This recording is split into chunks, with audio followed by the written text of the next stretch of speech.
Hey guys, it's Angie from thesquishymonster.com, and today we're going to do a whole roasted chicken. We're going to do it easy, and I'm going to utilize the things that I already have in my kitchen, which is something you should strive for because it saves money and time, and it helps you use up things and not have to throw them away because they're going bad. So in front of me, I just have a whole roasted chicken, and whatever size you'd like, but my mom and dad called me today, and I think they think I'm a restaurant. So they wanted this, and they requested this, and this is what I'm making. So I have some chicken that I set out at room temperature before I'm going to handle it, 30 to 45 minutes before, just so it comes to room temperature and it doesn't get shocked in the oven, and so it's sitting there like, whoa, it's really hot, coming from like a cold place into a hot place. Then I'm going to also use some citrus fruits. If you're really hard up for anything, you can use oranges in place of lemons, but I'm using lemons. I really like it, and it pairs really nicely with thyme because thyme's a little bit lemony, and I'm using dried thyme because that's what I've got.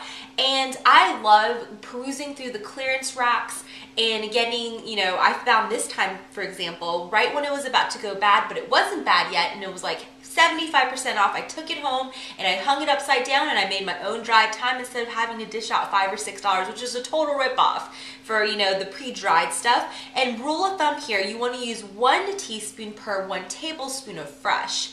And I'm also going to use a whole head of garlic. Love garlic. You can actually use two heads, and I've done that before. It's delicious, but I only have the one. And I'm using some salt and pepper, of course. And I've got some questions of what I use or what I like to use when I cook. I like to use kosher salt. It's much more forgiving because the granules are very thick. Or I like to use flaked sea salt. And then pepper, and of course some olive oil. You can use butter if you have it.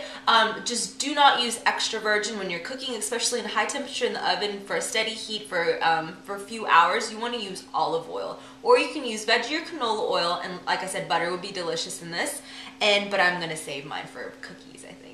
And then kitchen twine. This is something that I think you should have, or if you don't have this, you need something basically. You should have something to kind of close up the legs together because you don't want a floozy chicken. And if you don't have this, you don't want to dish out the couple extra dollars, then I hear unwaxed floss can be used, but I've never tried it. But if you try it out, let me know how it goes. You want to use clean hands, very important. And I want to start off by filling the cavity of my chicken. And while it roasts, it's going to infuse the flesh of the chicken with all these nice aromatics. And I'm going to start off with my whole head of garlic. And you can use up to 2, like I said, but I only have the 1, so I'm going to work with what I've got. And I'm not going to do a malfunction. I'm not going to do anything fancy to the garlic. I'm just going to smash it just to help release some of its flavor. And another quick note, I went ahead and I rinsed and patted my chicken dry. Just because that's just to help me feel more comfortable. You don't have to do that. And then it's fine if you're leaving the garlic cloves half. After my garlic cloves, I want to go and cut up my lemon. I'm going to probably quarter them. And I'm going to stuff the cavity with the lemon as well. And then some of the thyme, some salt, and I'm going to go in there, which is so important why you want your hands to be clean. You want to go in there and massage the inside and all around with that salt. You want to flavor it inside and out of this chicken so it's really nice and flavorful. You want to take your olive oil and generously drizzle the top with your oil. Sprinkle with a little bit of thyme. Lots of salt and pepper.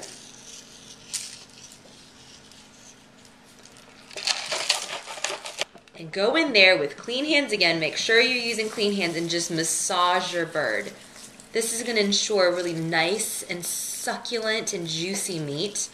And again, super important, you took that extra step to keep it out and come to room temperature before you're putting it in the oven. Then when it comes out of that searing hot oven, you want your bird to rest. So these are all very, very imperative steps to ensure that you have a really nice and moist roast chicken. Then you want to slide it towards you and put your fingers, and if you've got long nails like me, you want to be very careful because you don't want to puncture the skin. And go in there because you've got all that nice seasoning on your hands. You want to go inside of the skin where the breast is kind of. You want to go in there as deep as you can and massage that flesh. Just a quick few side notes. I'm going to actually just tie the legs together. But you want to make sure you roast your chicken on an elevated surface. I'm going to go ahead and put mine on a grilling rack of sorts, or a roasting rack. But you can make a bed of sorts with just some sliced onions, so put a bed of onions on the bottom and just keep your chicken elevated that way. And another quick note about the thyme. The dried herbs, if you rub your finger through it, it'll help release a lot of its essential oils. And I'm using dried here because it's going to be in the oven at such a high temperature for such a long period of time. It'll help steep it. The fresh ones will kind of like wilt and get mushy or burn. These will get nice and moist and release all of its flavor. I'm going to snip just a little bit of the kitchen twine. Note to self, get some very sharp scissors. And go underneath, and nothing fancy. I'm sure there are technical ways to do this, but I'm going to do it just this way. It always works for me. And just tie it just like so, just to contain a lot of the aromatics, the garlic, the lemon, and everything like that. And my chicken's gonna go in the oven, and I'll show you what it looks like when it comes out. Over here I just have my chicken tented just loosely with some tin foil, and this is to ensure all of the juices redistribute within the bird, and that when you carve into it, it doesn't come out on your plate, it's inside of the chicken. Back here I have the drippings from the chicken when it was roasting. And I did not baste it, I just kind of put it into the oven and just set it and forget it. Sprinkle in just a little bit of flour. And I'm going to whisk it in just to cook off that raw flour taste. To this I want to add in just whatever wine you have just to deglaze the pan. And keep whisking. This will ensure no lumps. When it's nice and silky smooth like that, I just want to finish off just a little smudge of butter. So it melts and gives it like a nice glossy sheen to it. My chicken has been resting and all the juices are well contained inside of the bird, and it's so nice and golden brown. Look at that, so pretty.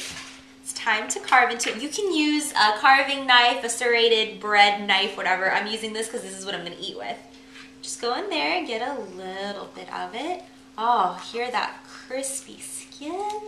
So yummy, I can't wait. Just get a little piece, and look at that. Look at how juicy that looks. Look at that, so pretty. Just take a little bit of that sauce and drizzle it on top. Ah, so yummy, I can't wait to dig in. And the skin happens to be my favorite part.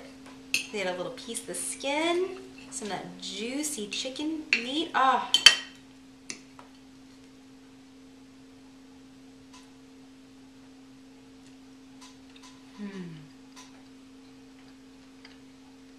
That is like butter. And it's so soft and tender, and the meat is so moist. I hope you guys give this a try. Thanks so much for spending time with me. This is the Squishy Monster, and I'll see you guys soon. Bye!